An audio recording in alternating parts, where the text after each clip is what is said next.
हिंदी साहित्य के सभी रचनाकारों का यही मानना था कि हर कहानी की शुरुआत सूर्योदय के साथ होती है। पर अब इन सब रचनाकारों में निराला जी कहा।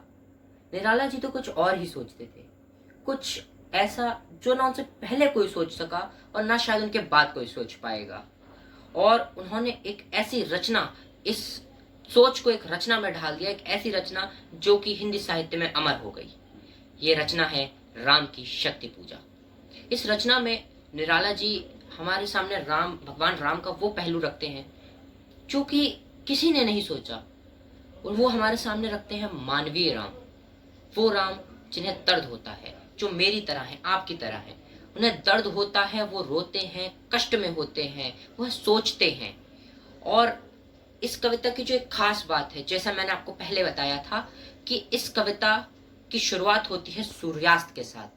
तो सूरज डूब रहा है और यहीं से निराला जी के शब्द उठ रहे हैं। तो आइए, मैं हूं साहिल जैन, मैं आपका स्वागत करता हूं। आइए सुनते हैं राम की शक्ति पूजा।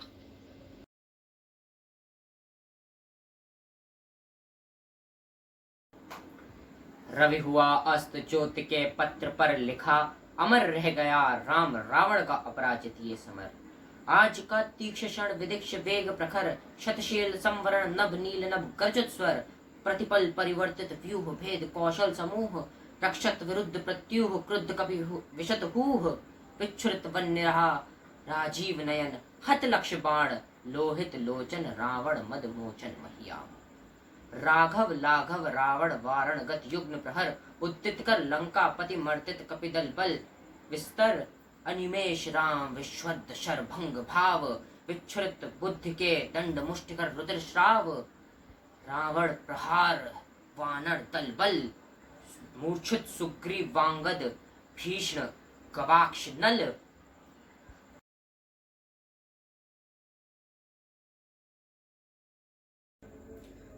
तो कहानी शुरू होती है कि भगवान राम की सेना आज परास्त होकर वापस लौटी है और भगवान राम एक शिला पर बैठे हैं, चिंतन में खोए हुए हैं। और दूसरी तरफ लंका में रावण हंस रहे हैं। अट्टहास हमेशा हंसता है, वो हंस रहे हैं, अहंकार में है। और यहाँ राम बहुत ही गहन चिंतन में बैठे हुए हैं। उनकी एक तरफ सुग्रीव है, एक तरफ जामवन है, सामने लक्ष्मण बैठे हैं, और एक तरफ हनुमान है, एक तरफ अंगद है, और सब भगवान राम को देख के बड़े चिंतित हैं। इतने में सुग्रीव बोलते हैं कि भगवान आप तो सेनापति हैं, अगर आप ही इतनी चिंतन में पहुंच जाएंगे तो पूरी सेना का मनोबल टूट जाएगा। भगवान बताते हैं कि आज मैंने रावण से युद्ध किया तो मुझे कुछ अलग दिखा। मैंने देखा कि मेरे सारे शत्रु उसके सामने असफल हो रहे थे, और उसका कारण ये है कि रावण अकेला नहीं लड़ रहा था, उन्हें दुर्गा लड़ा रही थी, श्री शक्ति लड़ा रही थी। तो मैं रावण से तो लड़ सकता हूं, पर शक्ति से कैसे लड़ूंगा? तो सब गहर सोच में डूबे हुए हैं। इतने में जामवन, जो कि सबसे बुजुर्ग हैं, उन्हें एक सुझाव आता है। तो कमेंट करके जरूर बताइए आपको क्या लगता है, उनको क्या सुझाव आया है। और यहीं पे मैं आपको एक सस्पेंस में छोड़ के जाता हूँ।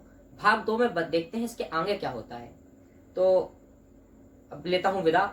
और जाने से पहले एक बात और बोलना चाहूंगा। जैसे कि आपने कविता सुनी, बहुत पेचीदा कविता है, बहुत समय लगा, बहुत मेहनत करी है। लाइक जरूर कीजिएगा, शेयर कीजिए, सब्सक्राइब कीजिए, और धन्यवाद।